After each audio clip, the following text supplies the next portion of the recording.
To determine who was going to be on the council, we knew there would be a finite number of individuals that we wanted to pool together.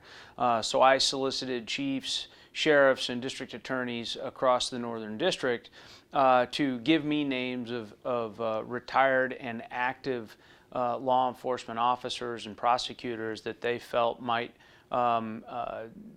be appropriate for sitting on this council. And that's how we filled it.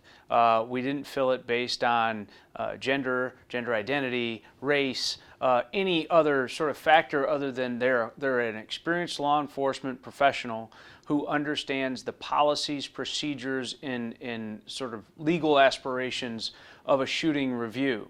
And I would think that the public, certainly the individual who is the subject of the review, and then the victim's family as well, would want it to be impartial, unbiased, and as fair as possible. And that should be, those points should collectively be the single most important point that we could draw from when we're pooling together this council. It was considered to have people from outside of law enforcement perhaps being on this council, but inevitably I concluded that the council needs to move at a certain pace and a certain accuracy, and we do not have time to educate people outside of law enforcement about what are rather intricate policies, procedures, and then the law surrounding the use of deadly force.